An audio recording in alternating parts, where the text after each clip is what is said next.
नमस्कार, disclosure with Vinod में आपका स्वागत है। और आज के हमारे खास मेहमान हैं फॉर्मर मिनिस्टर राजेश सरोत्रा और अतिरिक्त महासचिव नेशनल कॉन्फ्रेंस। आपका स्वागत है सरोत्रा साहब। बड़ी बात यह है कि कल प्रधानमंत्री नरेंद्र मोदी ने वहाँ पर यानी हरियाणा में एक रैली के दौरान कहा कि सियासत में परिवारवाद लगातार बढ़ता जा रहा है और कांग्रेस पर भी बहुत सारे आरोप लगाए, लेकिन जब परिवारवाद की बात चलती है तो नेशनल कॉन्फ्रेंस का भी रोल आता है। नेशनल कॉन्फ्रेंस के पास भी बहुत सारे कद्दावर नेता रहे, लेकिन सियासत नेशनल कॉन्फ्रेंस की इर्द गिर्द अब्दुल्ला खानदान के पास चलती रही। क्या इससे आपको लाभ होता है या नुकसान होता है, ये सरोत्रा साहब बताएंगे। विनोद जी, बात यह है जो आप कह रहे हैं कि परिवारवाद की बात कर रहे हैं। घर में बैठे हुए कोई लीडर नहीं बनता। अगर कोई एमएलए बनता है तो फिर वो चीफ मिनिस्टर बनता है। अगर शेर कश्मीर थे तो उसके बाद फारूक साहब आए तो बाकायदा इलेक्शन जीत के आए। अगर उमर साहब आए तो इलेक्शन जीत के आए। तो अगर इलेक्शन जीत के आना उसमें भी आपको परिवारवाद लगता है तो फिर तो बड़ी हैरानगी की बात है कि आपने एक ही वो माइंडसेट बनाया है कि किसी के ख़िलाफ़ बोलना है तो यही।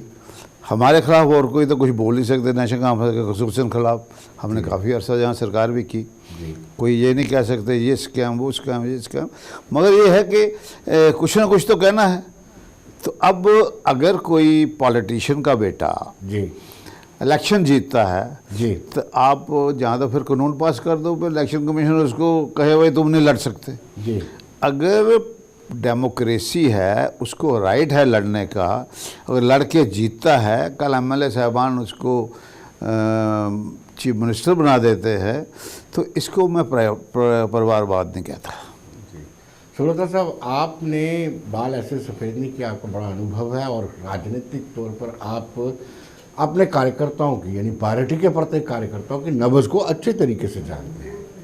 जो कल का स्टेटमेंट डॉक्टर फारूक अब्दुल्ला का आया था और उसके बाद तुरंत उमर अब्दुल्ला को प्रेस कॉन्फ्रेंस करनी पड़ी। पहले उन्होंने कहा कि मैं 5 सीटों पर प्रीपोर अलायंस नहीं करूँगा, 5 सीटों पर जो हमारे जम्मू कश्मीर यूटी की 5 लोकसभा की सीटों पर हैं वो खुद चुनाव लड़ेंगे। और उसके बाद उमर अब्दुल्ला बाकायदा एक प्रेस कॉन्फ्रेंस करते हैं और वो कहते हैं कि नहीं, अभी तक सीटों को लेकर के अंतिम फैसला नहीं हुआ है। क्या ये कार्यकर्ताओं की आवाज़ थी जो डॉक्टर फारूक अब्दुल्ला के मुंह से निकली है, या फिर बाद में कोई ऐसा दबाव आया है, या उनको लगता है कि इस तरह की स्टेटमेंट से आने वाले लोकसभा चुनावों में आपको नुकसान हो सकता है? जनाब फारूक अब्दुल्ला साहब जो हैं वो नेशनल कॉन्फ्रेंस के प्रेसिडेंट हैं जी। और जब वो यहाँ जम्मू में भी रहे 2-3 दिन, फिर वो कश्मीर में गए तो वहाँ कारकुनों की एक मीटिंग थी। हमारा जो हेडक्वार्टर है नवाई सूबा में। अब प्रेसिडेंट ऑफ द पार्टी जो होता है उसको अपने साथियों की, अपने वर्कर्स की जो जज्बात हैं उसकी कदर करनी पड़ती है। तो जो मीटिंग के बाद फारूक साहब ने जो बयान दिया, यकीनन यही था कि जो अपने साथियों के, कारकुनों के जज्बात थे उसको उन्होंने प्रेस के सामने रखा, भाई ये उनका ये है।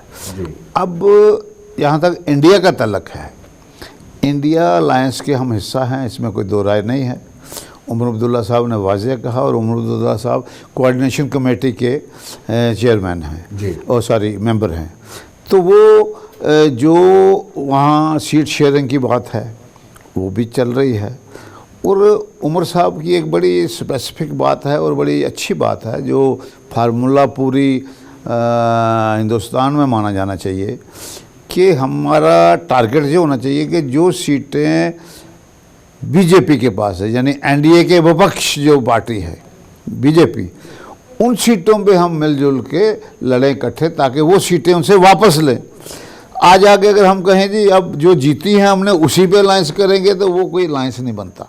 तो हमारा तो मकसद ये है कि जो बीजेपी ने जीती है उन सीटों पे अलायंस किया जाए और कोशिश की जाए सब इकट्ठे होकर वो सीटें वापस लाएं। अगर वो आ जाती हैं तो यकीनन इंडिया अलायंस की एक जीत होगी, इंडिया ब्लॉक जीतेगा उसमें। मगर ये है कि ये जो है हर पार्टी की कोशिश होती है कि हम सीटें जीतने वाली सीट मिले, मतलब मसलन नेशनल कांग्रेस में कोई सीट जीती है, शायद कोई पार्टी चाहे यार ये हम मुझे मिल जाए, मगर फार्मूला जो एक मेन जो उमर साहब ने प्रपोज किया है बड़ा बेस्ट फार्मूला है कि भाई आप जो जीती हैं वो तो जहाँ जहाँ जीती हैं ठीक है, अब देखो जो दूसरी पार्टी के पास है, सपोजिंग लेह में है, लद्दाख की सीट है, सपोजिंग जम्मू की सीट है, सपोजिंग डोडा कठुआ की सीट है, तो इन सीटों पे अलायंस की डिस्कशन होना, सीट एडजस्टमेंट होना, इन चीज़ों पे होनी है। ये अक्सर उमर साहब ने कहा है और जो उन्होंने कहा है वो हमारी पार्टी का भी जो है व्यू है कि ऐसे होना चाहिए। सलोत्रा साहब, क्या ये विवेकपूर्ण डिसीजन है कि जो पार्टी डिग्रेड हो रही है उसके तले जो इंडिया अलायंस बना है या इंडिया अलायंस बना है उसके साथ आप जुड़े, उससे आपको नुकसान नहीं होगा? आज ही कमलनाथ के सुपुत्र ने भी बीजेपी का दामन अभी थोड़ी देर पहले थाम लिया। देखिए, बात यह है कि पार्टी जो आप कहते हैं कि ये जो है ये अलायंस जो है, इंडिया ब्लॉक जो है जी, ये कांग्रेस की सदारत में नहीं है, ये आपको क्लैरिटी होनी चाहिए जी। ये एक अलायंस बना है, अभी उस पर भी फैसला हो रहा है भाई इसको लीड कौन करेगा, इसको कन्वीनर कौन बनेगा, ये भी अभी हो रहा है। तो लिहाजा इसलिए एक अगर बना है, हम तो उन लोगों में है कि जिसके साथ दोस्ती लगाई पक्की निभानी है जी। हमने कभी किसी को डिच नहीं किया जी। और यहाँ मैंने देखा है, अब वो कहना नहीं चाहिए, जो आपकी हुक्मरान पार्टी भी है उसने भी कई अपने साथियों को छोड़ दिया, बड़े साथियों को छोड़ा, शिरोमणि अकाली दल या फिर शिवसेना, बहुत सारे बड़े साथियों को छोड़ा, डिच किया, और सिर्फ डिच नहीं किया, उनकी निशान भी ले पार्टियों की तबाही कर रहे हैं। शायद ये सियासत में कभी हुआ नहीं जी। कि जातियात नहीं बनानी होती सियासत में, यहाँ हर चीज़ जातियात में बन जाती है कि मेरी बात नहीं माननी, मैं बच्चों तुमको छोड़ूंगा नहीं, ये सियासत में नहीं चलता है। डेमोक्रेसी है, ठीक है, आपका दिल नहीं करता है मुझे वोट देने को, तो मैं आपको दुश्मन नहीं बना सकता जी। लेकिन कुछ लोग, सलोत्रा साहब, ये कह रहे हैं कि ईडी के दबाव के चलते फारूक अब्दुल्ला ने इस तरह की स्टेटमेंट दी है। ईडी ने तलब किया था उनको, वो जा नहीं पाए। ईडी ने पहली दफ़ा तो तलब किया नहीं था जी। अगर ऐसी बात थी तो पहली दफ़ा ये बयान आ जाता जी। पहली दफ़ा तो तलब किया नहीं था। अब इसको कौन क्या जोड़ता है ये उसकी अपनी सोच है, मगर फारूक अब्दुल्ला साहब बड़ा निडर लीडर है। फारूक साहब ने बड़ा ज़माना देखा है जी। फारूक साहब ने 83 में गवर्नमेंट बनाई तो 84 में उनकी गवर्नमेंट डिसमिस कर दी गई, 89 में 87 में गवर्नमेंट बनी तो 89 में उनको खुद छोड़ना पड़ा जी। तो फारूक साहब ने असूल की सियासत की है। कभी कभी सलोत्रा साहब को ये भी लगता होगा कि केंद्र सरकार ने जम्मू कश्मीर को एक प्रयोगशाला बना के रखा होगा, कभी गवर्नमेंट टॉपल करवाते हैं, कभी रियासत के मुखिया को अंदर जेल डाल देते हैं। डॉक्टर शेख मोहम्मद अब्दुल्ला जी की बात करें, जैसे जम्मू कश्मीर हमेशा लेबॉर्ट्री रही है, पॉलिटिकल लेबॉर्ट्री, और उसका जो खमियाजा है आज भी हम भुगत रहे हैं। देखो, एक सबसे बड़ी बात है कि जब देश का बंटवारा हुआ तो उस वक़्त फैसला ये था कि 2 नेशन थ्योरी, एक हिंदुस्तान एक पाकिस्तान, मेजॉरिटी जो होगी हिंदू उधर जाएगी, मुस्लिम मेजॉरिटी पाकिस्तान जाएगी। मगर आपको पता है हमारे जो महाराजा साहब थे उन्होंने जब हमारे जम्मू कश्मीर का एक्सेशन ऑफ इंस्ट्रूमेंट साइन किया, वो सबसे लास्ट किया।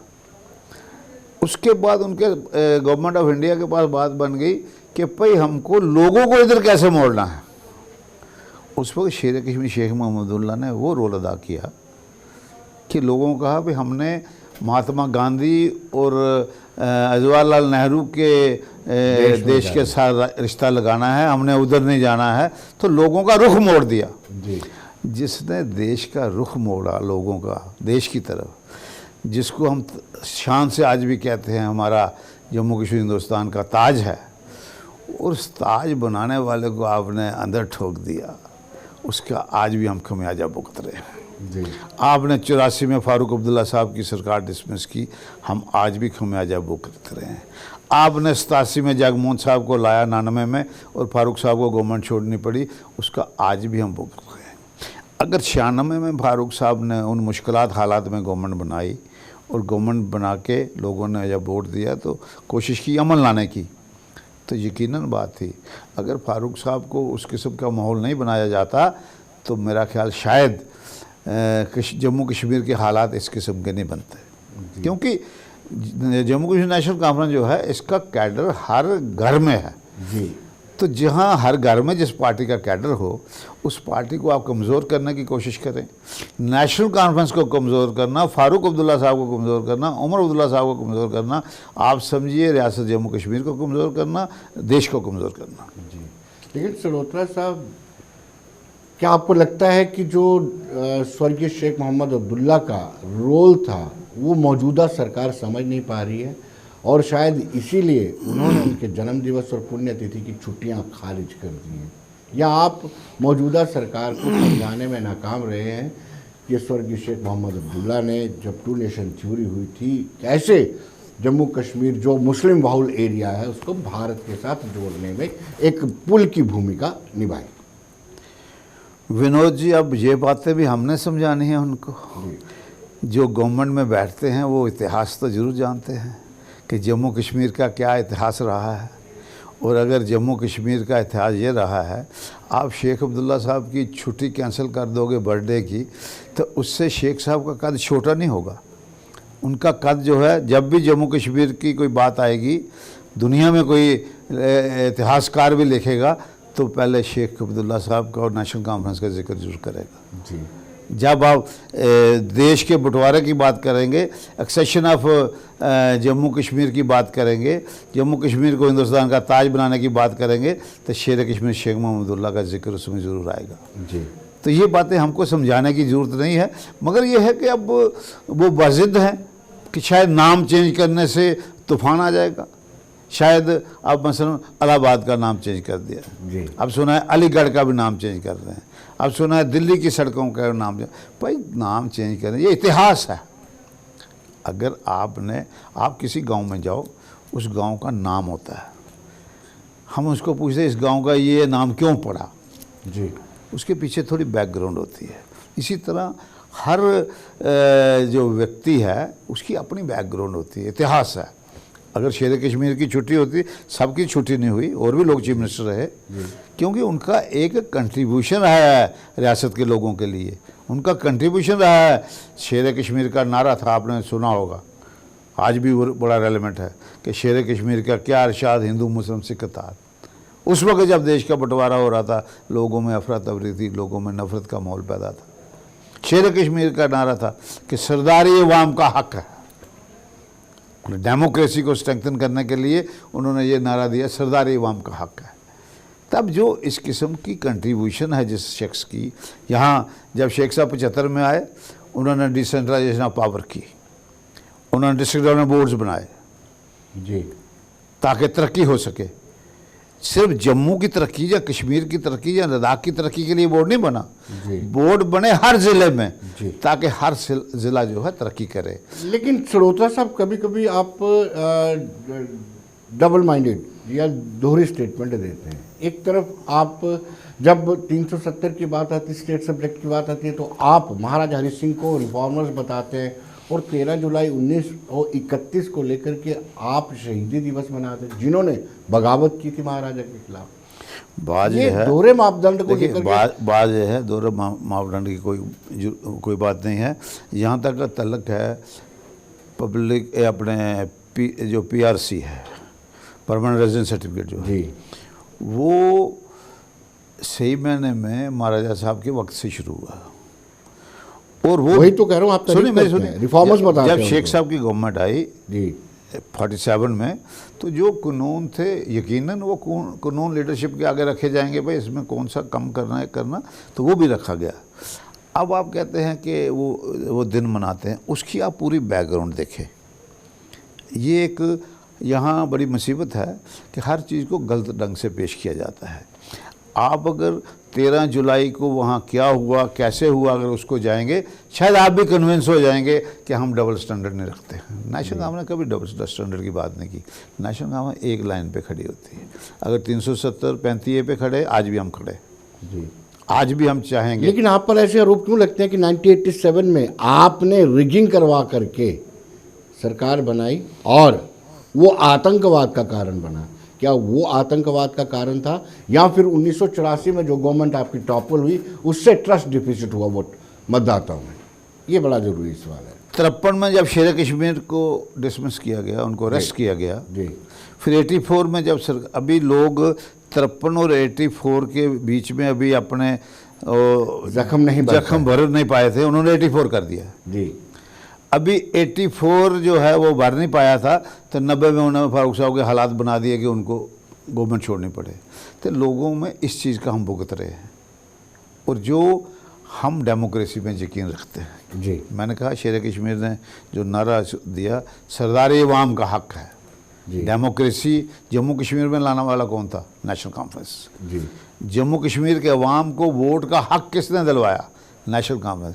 इसलिए तो हमें आज दुख होता है कि जो डेमोक्रेसी है वो लखनपुर तक है। हिंदुस्तान की डेमोक्रेसी का सिक्का पूरी दुनिया में माना जाता है।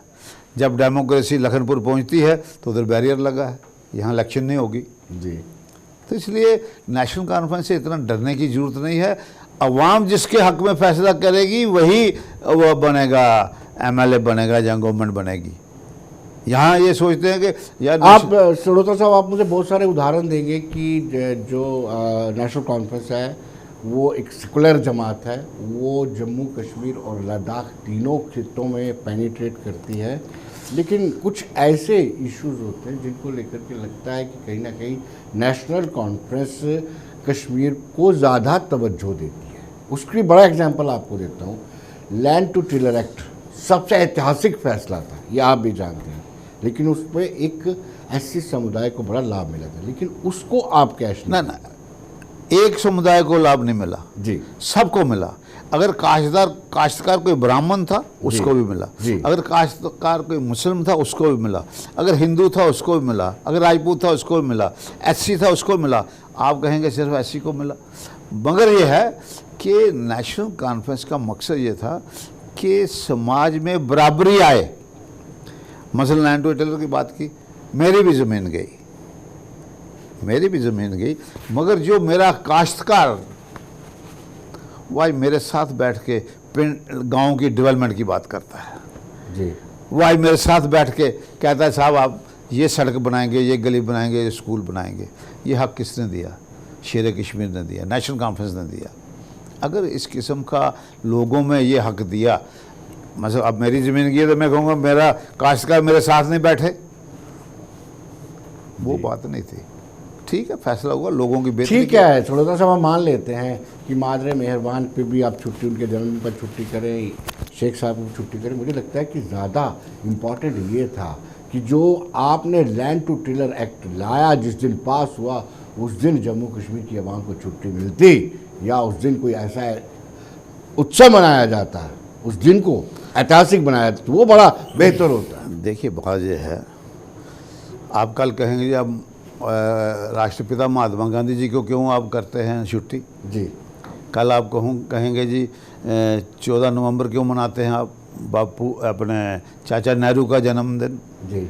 ये बड़े बड़े जो नेता हैं, रहनुमा हैं, उनका ये मनाना जो है ये एक किस्म का नहीं, मैंने कहा उनके साथ साथ इनका भी कर लेते, करते लैंड टू टिलर एक्ट मैं कहता सब कुछ करते जी, मगर सवाल ये है कि समाज में बराबरी लाई, समाज में कोशिश की कि गरीब और अमीर में फ़र्क ख़त्म हो जी, कोशिश की कि हर आदमी 2 वक्त की रोटी खा सके, कोशिश की कि हर आदमी को शेल्टर मिल सके। वो नहीं कि जैसे आज के जो हमारे हाकिम हैं वो नारा देते हैं फलानी डेट तक किसान की दूनी इनकम हो जाएगी। वो इनकम दूनी नहीं होती बल्कि खर्चा दूना हो जाता है जी। ये नहीं था कि आपको जल देंगे, नल देंगे, साथ जल भी देंगे। यहाँ नल धड़ाधड़ लग रहे हैं, आप देख रहे होंगे गांव में नल जो हैं धड़ाधड़ लग रहे हैं। उसके पीछे क्या बात है मैं अब कहना नहीं चाहता, आप खुद कह सकते हैं, मगर जल नहीं है जी। आज 10 साल इनको भी हो गए, 14 में आए थे, 10 साल इनको भी हो गए। जम्मू कश्मीर में डबल इंजन सरकार कब से है? ऐसे ऐसे गांव हैं जहां 15-15 दिन पानी नहीं आता सर्दियों में। तो आप किस चीज़ की बात करते हैं। मगर नेशनल कॉन्फ्रेंस ने जो कोशिश की थी डिसेंट्रलाइजेशन ऑफ पावर्स की, बैठते थे जहाँ एमएलए साहबान, उस बोर्ड में पंचायत से भी मेंबर बैठते थे, उस बोर्ड में म्यूनसिपैलिटी से भी मेंबर बैठते थे और फैसला करते थे ये पैसा कहाँ खर्चना है जी। उस वक्त ये नहीं था कि भाई विनोद जी के गांव में खर्चा कर दो, अजय सरोत्रा के नहीं करो। उसमें ये था कि यहाँ ज़रूरत है वहाँ खर्चा करो। और शेख अब्दुल्ला साहब, फारूक अब्दुल्ला साहब, उमर साहब रात रात तक मीटिंगें लेते थे कि लोगों के मसले हल करके चलें। जी। तो ये तो सिस्टम ऐसे चलता है, जिन लोगों ने कंट्रीब्यूट किया हो उनको याद करना कौम का फ़र्ज़ बनता है। सरोत्रा साहब, अब बात ये है कि आपने कहा कि 3 सीटें जो आपके पास हैं उन पे तो किसी तरह का कोई अलायंस हो नहीं सकता, बची हैं 2, जिसमें आप अनंतनाग भी आ गई है, आधी सीट वो आपकी आ गई है, उसमें पीडीपी क्लेम करती है, तो आपकी एक सीट तो गई, क्या पीडीपी को एडजस्ट करेंगे? दूसरी ओर कारगिल में जो हिल काउंसिल बनी है उसमें आपका वर्चस्व है, वो कांग्रेस क्लेम कर रही है कि लद्दाख की सीट हम लड़ेंगे, तो ये समन्वय तालमेल बन पाएगा? ये जैसे उमर साहब ने बयान दिया भाई 3 सीटों पे बातचीत होगी, फाइनल सीट एडजस्टमेंट जब आएगी आपके सामने आ जाएगा, वो बातचीत इन 3 सीटों के लिए होगी। तो अब सारे अपना अपना क्लेम रखेंगे, फिर कैसे बनता है उस फैसले के मुताबिक होगा। लेकिन कांग्रेस ने अपनी 5 सीटों के लिए टेंटेटिव उम्मीदवारों की लिस्ट बना दी है। नहीं, टेंटेटिव तो हमने भी बनाई है। टेंटेटिव तो हर पार्टी को हक है बनाने का, कोई रोक नहीं सकता। पार्टी के अंदर वो क्या करते हैं हम नहीं रोक सकते जी। मगर फाइनल जब होगा, अलायंस जो है, इंडिया ब्लॉक के हम भी मेंबर हैं। उमर साहब ने वाज़ह तौर पे कहा है कि भाई 3 सीटें जो इंडिया के पास हैं, इंडिया ब्लॉक के पास हैं, जो नेशनल कॉन्फ्रेंस के वो पार्ट ऑफ हम इंडिया ब्लॉक है, इसका मतलब वो 3 सीटें इंडिया के पास है। जो इंडिया ब्लॉक के पास हैं उसके अलावा जो सीटें हैं उस पर हम नेगोशिएट करेंगे, उस पर हम डिस्कशन करेंगे भाई ये सीट अलॉटमेंट कैसे करेंगे जी। तो उसमें होगा, आपके सामने क्लियर होकर आ जाएगा। जी हाँ। आपको लगता है कि समन्वय तालमेल बन पाएगा? क्योंकि आगाज़ ही अच्छा नहीं है तो अंजाम कैसे होगा अच्छा? देखिए ये सियासत है, यहाँ आदमी को कभी भी ये नहीं सोचना नहीं होगा, आखिरी मिनट पर क्या होता है ये भी पता नहीं चलता। तो इसलिए जब डिस्कशन होगी, डिस्कशन में जो फैसला होगा वो आपके सामने आएगा, फैसला थोड़ा कहीं छुप के रहता है। और मुझे उम्मीद है कि जो पार्टियां इंडिया ब्लॉक की हैं वो आपस में बैठेंगी और गुड सेंस विल प्रिवेल, और वो जो वो 3 सीटों की बात हम कर रहे हैं उस पर फैसला करेंगे भाई किसको जो जिसको होगा वो लड़ेगी, बाकी पार्टियां उसकी सपोर्ट करेंगी। एक मुश्किल सवाल आपके लिए, पहाड़ियों को एसटी का दर्जा दिया गया है, उससे नेशनल कॉन्फ्रेंस को लाभ होगा या नुकसान होगा?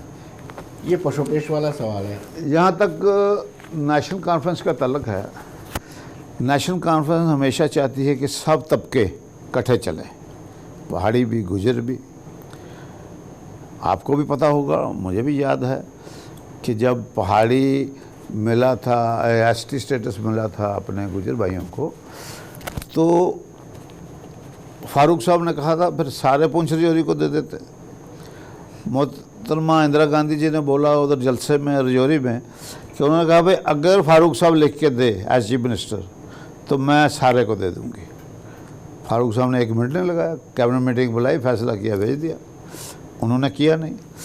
पहाड़ियों की भी लॉन्ग पेंडिंग डिमांड थी, मगर मुझे एक समझ नहीं आती कि इन्होंने पहाड़ियों को दे दिया, बड़ी अच्छी बात है, मगर साथ ये कहते हैं कि गुजर भाइयों को हम कम नहीं कर रहे हैं। मगर जब आप कल इलेक्शन होती है सपोजिंग, तो इलेक्शन में जो आपने सीटें रिजर्व की हैं उसमें एसटी लड़ेगा ना,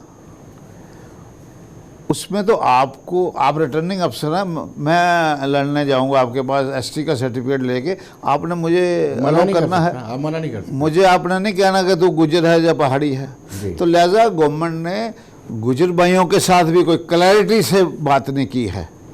इसका फायदा आप उठा रहे हैं? आपने फायदा नहीं हम उठा रहे, गुजर कॉन्फ्रेंस हम ये चाहते हैं कि जो बार बार वो कह रहे हैं कि हम इनका हक नहीं खत्म होने देंगे, डाइल्यूट नहीं होने देंगे। मैं आपके इस माध्यम से जो सरकार है जिन्होंने इसको पहाड़ियों को स्टेटस दिया, बड़ी अच्छी बात है, उनका भी हक बनता था कि आप क्लैरिटी करिए कि आप गुजरों के जो हुकूक हैं उनको डाइल्यूट तो नहीं करेंगे। जी। अगर वो डाइल्यूट करते हैं तो फिर यकीनन एक लोगों में रोष होगा जिसका बेनिफिट आपको मिलेगा। आप बेनिफिट की बात करते हैं, मैं कहता हूं राजनीतिक मैं benefit। कहता हूं आप कौन सा मैं कहता हूं फाइनेंशियल कि बेनिफिट सबको इकट्ठे रहना चाहिए। जी बीजेपी की हमेशा कोशिश रही है लोगों को लड़ाने की, जी। कभी हिंदू हिंदू करने की, कभी मुस्लिम मुस्लिम करने की, और लोगों को बताने की आज हिंदू धर्म खतरे में आ गया। मैं आपको एक बात कहूं, हमारा देश बहुत महान है और हमारा धर्म भी बड़ा महान है, इसमें कोई गुंजाइश नहीं है नफ़रत की, और आप नफ़रत की बातें करते हैं, इससे अच्छा नहीं लगता। जी। रामलला का वहाँ अयोध्या में मंदिर प्राण प्रतिष्ठा हुई। हाँ। मुबारक की बात है। सुप्रीम कोर्ट को भी आपको शुक्रिया करना चाहिए जिन्होंने वो फैसला किया। जी। फिर जिन लोगों ने वो बनवाया उनका भी शुक्रिया। जी। जिन्होंने प्राण प्रतिष्ठा की शंकराचार्य साहिबान को नाराज़ करके, वो भी उनका भी शुक्रिया। जी। मगर सवाल इस बात का है कि मैं मेरी भी आस्था है, मैं राम भगवान की पूजा करता हूँ, मानता हूँ, मगर मैं ये चाहता हूँ कि जो राम भगवान रास्ता दिखाते हैं उस रास्ते पे उस रास्ते को मैं अपनाऊँ ना। सिर्फ मैं प्राण प्रतिष्ठा से काम नहीं ना चलेगा।